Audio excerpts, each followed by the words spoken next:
I wanted to make a point to introduce some of the artists that we're featuring this year at Live.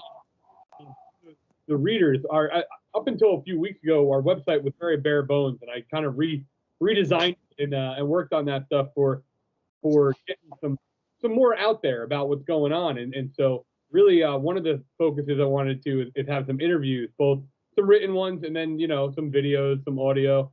And I was excited that you guys were up for a Skype, because that gives us kind of our first opportunity to have an audio interview where people can actually see the faces. Some of the ones I'll see on screen, and some that are, behind the screen. So why don't we first start with who you guys are and what you do in the film or with the film. Maimuna goes first, of course. Eh?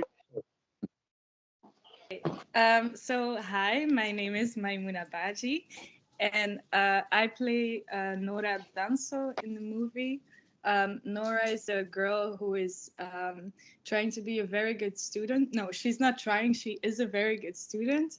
And she is the one who's kind of the leader of the group, who wants to have really good grades with the movie that they're making for school, together with the two other boys who are sitting here with me. Well, then why don't we transition to those two other boys that are sitting here with you? Yeah, okay. Hi, I'm Tristan, and I play the character of Bas. He's one of the students as well, and he's, I think he's not as good of a student as Maimuna or as Nora, but he tries as well, especially the assignment they got this time, making a documentary. But I think he mostly does it because he has a little bit of a crush on Nora, and that's mostly why he's doing as much as he can to spend time with her and doing this assignment. So yeah. So hi, I'm Charles, and I play Milan Avond in the movie. And I guess out of the three, Milan might just be the worst student of them all. The only reason he's with that group is because he knows that Nora is going to do everything to get the best grades possible, and that Boss is just going to do everything she says. So they kind of work together great to get good points, good grades, and that works great for Milan because he doesn't have to do anything at all to get the assignment done. So that's why I'm in that group. Don't really have any prior connection to the other two in terms of friends-wise at the school, but I know they're the best students, so I know they're the ones I gotta get with to nail the assignment we have. Well, then I guess Thomas, how are you involved? Obviously, pretty darn involved. So, what's your role? Yeah, I'm not the best actor, so I chose another thing to do. So I wrote the story basically, and I co-directed it with Jordi. I wrote the story I think about 2.5 years ago. I was intrigued by the subject of witchcraft and witchery, and then the role of the executioner. It all started basically with the main idea: what if an executioner who is allowed to choose who he tortures or who he executes, but what if he found somebody, or what if his own daughter or somebody he knows ends up on his torture chamber and he has to do his job on her? What would it do with you? And then I started like reading a lot of papers and books around it, and I studied history, so I all put that all together, and then this story actually evolved out of it, and I wrote it, and then I pitched to a couple of friends, and Jordi, I know him from his podcast. He has it's called Klokslag 12. It's like midnight in English. he has a horror podcast. I used to have a podcast like 4 or 5 years ago, and that's how we ever met. And I listened to his podcast. And because he studied film and I didn't, I wasn't. I really wanted to go for it, but I didn't have the experience of the onset experience. So I tried. I said I don't want to do it myself, or I wasn't really sure if I could do it myself. So I pitched to him, and he was interested. And we pitched the story a little up and forward, and then we went for it. But in Flanders, when you want to make a movie, it's totally different than, for example, in the US. When in the US you make a movie, there's a big chance you can make a profit. Not a big chance, but it's commercial. It's a product. But in Belgium or in Flanders, it's totally not, because our market is very small. When a movie is Dutch spoken, and the Netherlands, they also speak kind of Dutch, but even our movies aren't shown there, and their movies aren't really shown here. So your total market is like 6 million people, and a big part of that doesn't really watch movies that often, maybe. So all movies here are not commercial. All movies make a loss, every movie, and they all get subsidized by the government, and otherwise it's not possible to make a profit. So we have one organization who says yes or no to make a movie. You have to pitch it to them, and horror is not their favorite genre. And it's also a long project. Even if you have the best idea, it still takes 2 or 3 years before you can even get the money. And I don't have patience, so I said I just want to do it. So we did it with a very small budget. But everybody was really enthusiastic to do it, and I loved the vibe to make this project together, and that's how the movie came along. So obviously one of the things that is beneficial when you're making a found footage movie is it does help keep that budget down sometimes. But I was curious if that was always the plan. Was it always supposed to be a found footage movie, or did it become a found footage movie because of the budget? I guess I'll take this one. From the beginning it was. I'm a fan of the genre. I like found footage movie. There are great ones, but there are also awful ones. There are not that many between. And I really want to do that. But when I started writing the movie, it was always the idea to do it without, it's called the BAFF. That's the government thing that gives the money. Do it without them. So from the beginning, it was, let's make found footage. Let's not have too many characters, not too many helicopters exploding in the air and stuff like that, just to keep the budget a little bit limited. So it was from the beginning the idea to do a found footage movie. And it was very nice because everybody did audition, like the 3 heroes present here. When you asked, do you like a lot of found footage movies? Everybody gave the exact same example. Yes, it's like that. So it's a genre that is very popular because of the Blair Witch Project. That's the movie also when we now get interviews from newspapers or so, everybody keeps coming back to the Blair Witch Project. So it's a genre that is known, but it's not that known because they all give the same example of movie all the time. I'm not surprised to know that it was written to be a found footage movie because it works as a found footage movie. As you know, some found footage movies that go that route just because of budget have to try to rewrite to make it found footage, and it doesn't always work right. In this particular example, especially, with it being a school project, it was very clearly worked, and it. I don't know if it would have worked if it wasn't. Honestly, it really feels like that's an important part. Talking to the actors here, what exactly drew you to this project, and what were kind of your favorite things about doing this project? I will start. Yeah, what drew me to this project was, first of all, Thomas and Jordi's enthusiasm. When they pitched the story, I kind of immediately felt like, yeah, I want to be a part of this, just because they were so enthusiastic. And second of all, as an actor, you don't get the chance that often to do something like this in a horror movie in the first place. But for me, especially working for the most part of the film behind the camera, so that was really interesting for me because I got to be part of the acting crew, but as well as I felt a very special connection to the DOP, because we kind of had to work as one, because he was shooting while I was acting, and we kind of had to move like one as well. So that was very interesting for me to experience. And second of all, whilst we were shooting, I think this was one of the most fun things I've ever done in my professional life, just because of how awesome everyone was on set. And yeah, just that.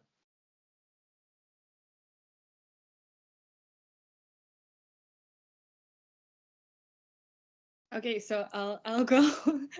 Shut up.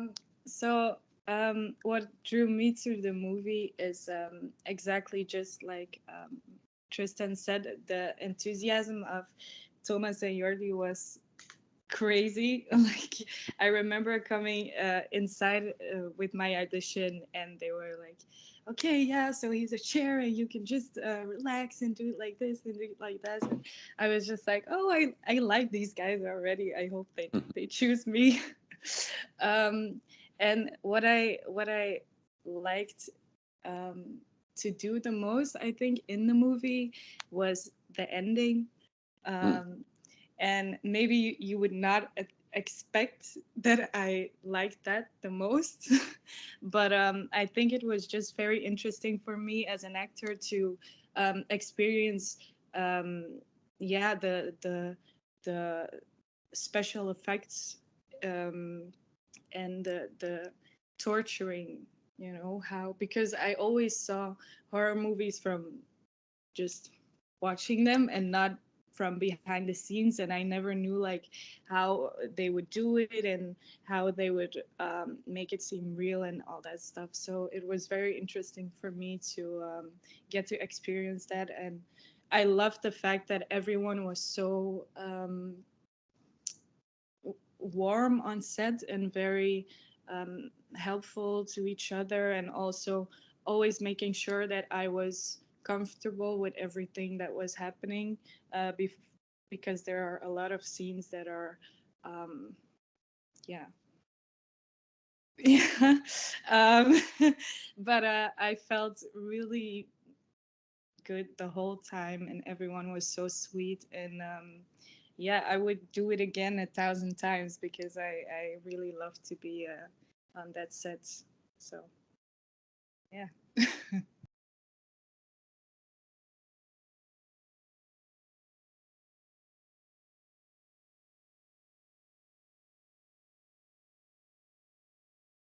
Do you have anything to add, Charles, about what drew you to the project? Oh, well, I think I missed a bit because I think my connection dropped there for a second. What was the question? How the set was, the experience? What drew you to the project? Yep. Oh yeah. So a couple of things actually. First of all, horror. I love horror. My first feature film I did was also a horror project, so I had a bit of a connection with that as well. But mainly, apart from the genre in itself, was the subgenre. Of course, the found footage aspect, which is my favorite horror movie growing up was The Blair Witch Project, which is probably the most quoted movie next to this one.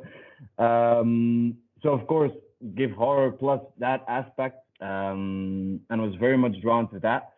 And what kept me on, of course, was, I guess, in the same sense what Maimuna said, was the set experience. There's a big difference between a funded project where there's all the money in the world to just get the job done professionally, come to work, go back to work in the evening, and that's it. And this one, where it really was a passion project, where everyone involved knew that this rides on the passion and the drive of all the people involved in it. And I think, in my personal opinion, those are the most fun to be on, because everyone there is there for one thing, and that's making the best possible picture with any means necessary. And that was really great to be a part of. So, remind me, where has this film played so far? Have you had other audiences get to check it out, and what kind of responses have you gotten? I think so far it's been a couple in Belgium and in the south of America, right? In Uruguay and in Argentina and Ireland as well, I think. Yeah, I think Thomas is the one to answer this one. Yeah, probably. It's almost correct. So our world premiere was at the Razor Reel Film Festival. That's a genre film festival in Belgium. And then we played in Belgium, I think now 22 times, which is much and it's not much, but it's much, looking that we don't have a professional distributor because you did the route I talked about earlier. So we had to really contact all the different venues and try to pitch our movie. And because Flanders, just like the rest of the world, stocked up all his movies for this period for 2 years, there was a lot of other competitors for these time slots. And then we, like Charles said, we played in Argentina, in Peru, I think. We're also going to play in Peru, but we didn't mention that yet. So we're also playing in Peru. We're going to share that tomorrow. We played in Uruguay, and we played in Ireland recently, where we won 3 awards. One of them is Maimouna, well-deserved, Best Actress. And then we're really looking forward to our US debut with Buried Alive. So that's so far. But there are a lot of festivals coming up, and we're getting good response lately. So we're looking forward. And then next year we're going a couple more Belgium releases, and then we're going for the DVD and Blu-ray release and the video on demand release on one of the biggest Belgian distributors around. Oh, cool. So you have some distribution locally, not globally yet, but locally you have a place that you're going to be releasing. That's great. Yeah, to make the movie, you need money. We didn't have the big one, which I'm going to stop mentioning. We didn't have that. So we pre-sold the movie to Proximus. It's like Vodafone or something like that, or HBO, let's call it. And they bought the movie before it was even made, and that was a big part of the budget to make it. We pitched you have 2 big television distributors in Belgium, and we pitched it to both of them. They both wanted it, but this one gave a little bit more money. So it was a deal before the movie was made. And then we now found a distributor based on the screener who's going to do it for globally, distribute the movie, not in Belgium because the rights are sold for the next 2 years. But after that, it's going to do Belgium, and the next 8 years, it's going to do global. So we're going to try to get it maybe on Shudder, or I don't know what, Netflix and Amazon and all the things. We'll see.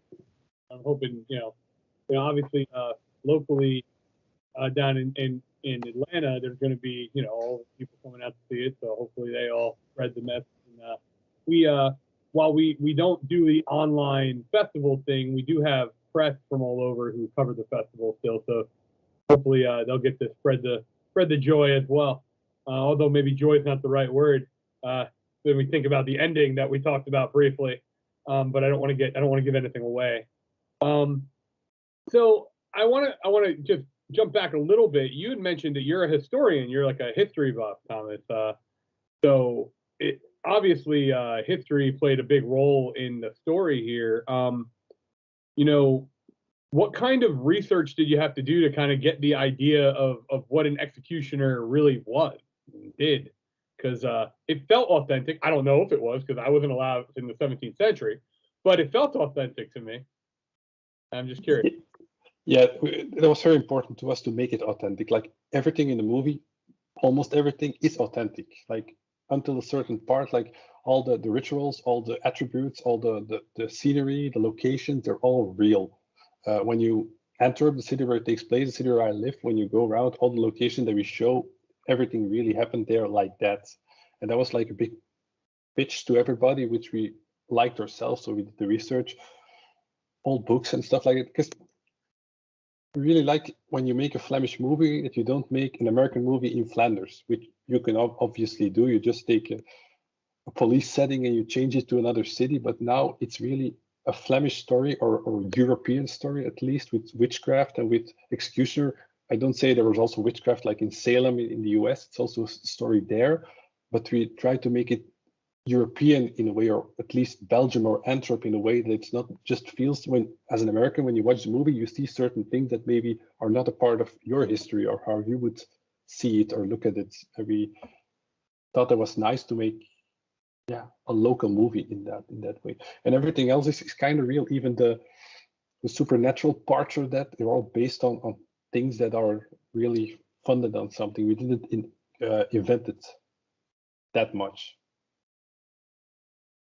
Right, I mean, it definitely felt very European because there was even old America, Salem and stuff feels very European when in a lot of ways. So, because we're a relatively young nation out here, so we don't have as much of that kind of old ways. We kill people in the new ways. But no, so I just had to say, it definitely felt very, very cool. And the way there's without going too deep, there's a dual setting of the movie is brilliant. I really love the way that you transform from kind of one to another. And I won't explain more than that because I don't want to ruin this for anybody. But that said, jumping outside of the movie just briefly, for everybody here, what are some of your favorite movies in the genre? The movies that have really, impacted you, and what about them impacted you? Just curious. I'm curious too.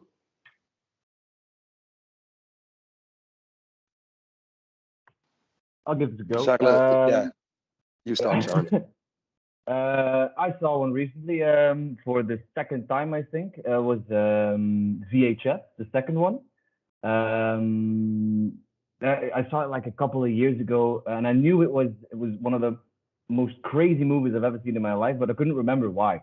So I watched it again, and I got reminded once more that what really got me is it's not one overarching, not really, kind of, but not really an overarching story. Just these fragments, these short clips of other horror movies that are just distilled into this pure 15-minute horror fest, and that 3 to 4 times in a row in just one movie. And that really got me, how it keeps that pace so very high. You never know what's going to happen next, and you're always on the edge of your seat. But it's just 4 different stories, and even then, it manages to captivate your attention all the movie through because it's just so absolutely crazy. So yeah, that one is one of my favorites in the genre. Absolutely.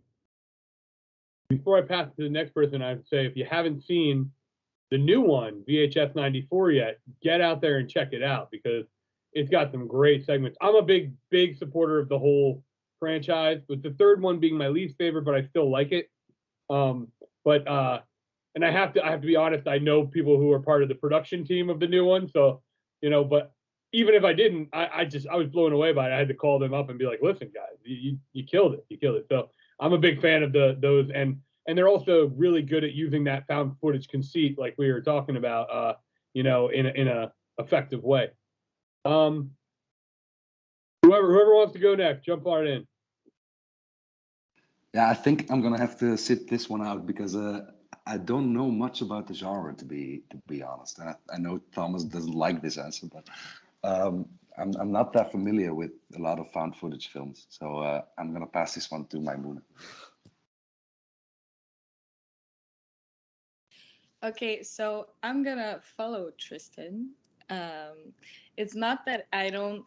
The thing is, in one way, I love horror, but like in general, what I love about it is the fact that I usually don't want to start watching because I'm someone who gets really scared, and cannot sleep for a month, and really needs to put on lights and grab my dog to sleep with me because I'm so scared. But at the same time, what I love about this genre is that it always seems to catch me. Like, if there is a movie on screen, I'm drawn to watch it till the ending. And that's a thing that I only have with this genre. It's like, I want to watch what's going to happen, and I feel the adrenaline of the movie most of the times. And I started watching Cannibal Holocaust, I think 3 weeks ago, just like the beginning, and then I stopped because I was like, okay, so I'm not going to sleep for the next year if I'm going to watch this movie till the ending. So I'm kind of looking for a partner who's going to watch the horror movies with me, and then we can see how it goes. But alone, I'm not capable of doing that. That's as someone who gets scared a lot and struggles, that is a pretty daring thing to go right into Cannibal Holocaust. So I'll give you some kudos for that. I personally struggle with that movie just because of the non-simulated animal violence. However, stunning movie in a lot of ways. How about you, Thomas? Yeah, I think pure found footage wise, of course, Blair Witch was a big inspiration for it. But I think if my favorite found footage movie would be the Rec ones, the Spanish ones. I don't know if you saw it. Rec 1 and 2. I think they're maybe the best found footage movies I ever saw. I think also the journalism part, which we also try to do in DUYSTER, like Rec and Blair Witch has that. Another found footage movie I like is The Visit from Shyamalan. I think he sometimes goes wrong, but The Visit I really liked one.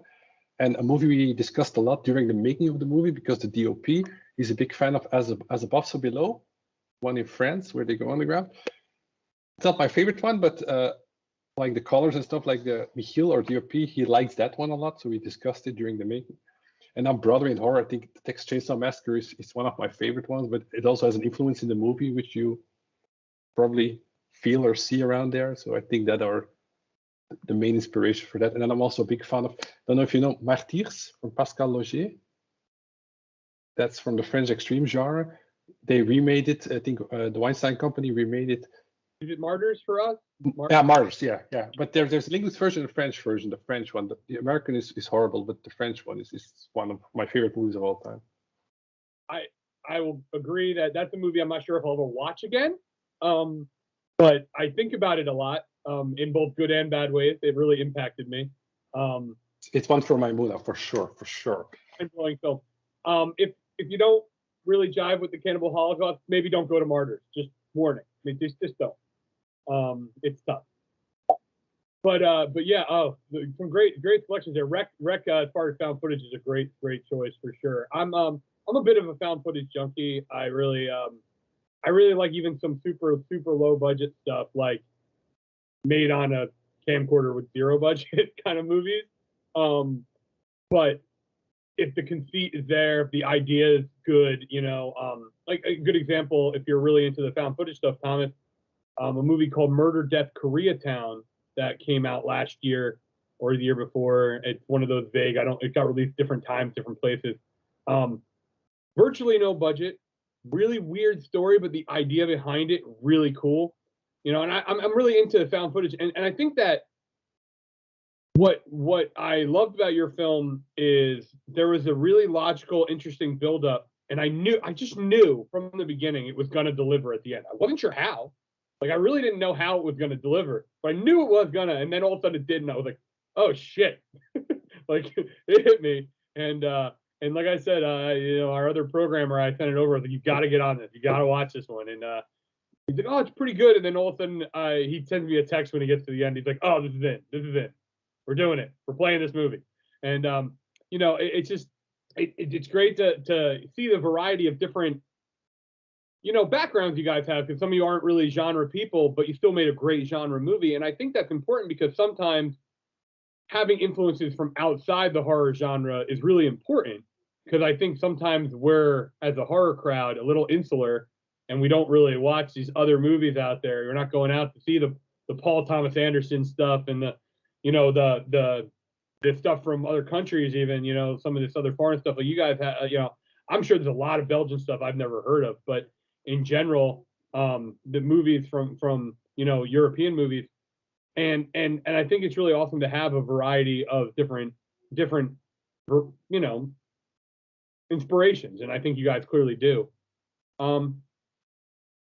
Just curious, anything else you would want to share about the film, about the process, or just with the people who are going to be watching this film, things they should prepare themselves for, things that you just think you'd love to share, or stories from the set, anything kind of as we wrap up.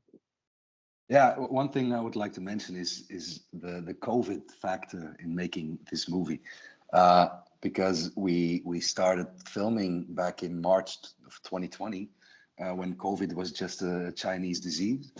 And then all of a sudden we went into lockdown and we had to shut down the whole set. And then we picked up again, I think half a year later in September. And then another year later, this movie came out. So I feel like during the whole COVID period, DUYSTER has been like something to hold on to. And it was really weird when it went into premiere, because all of a sudden, like, the DUYSTER chapter was done, but the COVID chapter wasn't done yet. So that was pretty weird for me. So, yeah.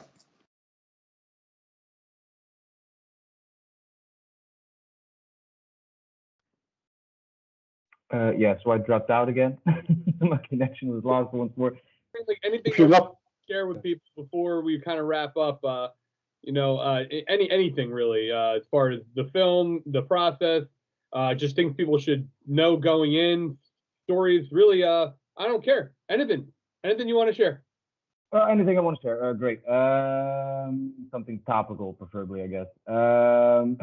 So yeah, this movie is, I think the best way to describe it, in my opinion, is it's an homage to, in my opinion, an homage to many different things, to the genre in itself, to a movie for a passion for lovemaking in and of itself, no matter the means. But mainly, I think it's an homage to a story that, I don't know how to put this, but basically what it means to me, let me say it like that, is for me it was a transition, a first leading part, a first professional production, so to say. So to me, it's a step into a new direction, possibly. That's what it symbolizes for me personally.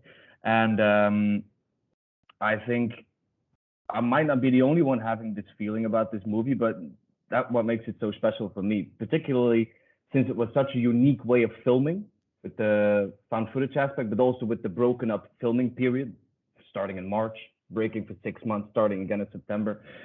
Really was quite a ride. Maybe to second with Tristan on that one, when it ended after a year and a half, it was a really weird feeling to know that it's done. We've seen it, it's filmed, it's recorded. Now everybody else gets to see it. But for us, our work is done, and that all that combined is a never to forget experience.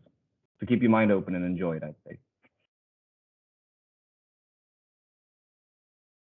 Okay, so I just want to say something kind of funny. It was the reaction of my family to the movie, because my grandma doesn't want to see it. She's probably not gonna see it, because she's worse than I am in the horror genre. So I hope she's gonna watch it, but I don't want to force her to. But my mom came to the premiere with me, and she was holding my hand the whole time, and she was looking like every 5 minutes, like, okay, she's still here. Okay, no, it's fine, it's fine. And then looking again, okay, she's still here. Okay. And then at the ending, she was like really squeezing my hand. And then when the movie was finished, she was like quiet for 10 minutes and just looking in front of her.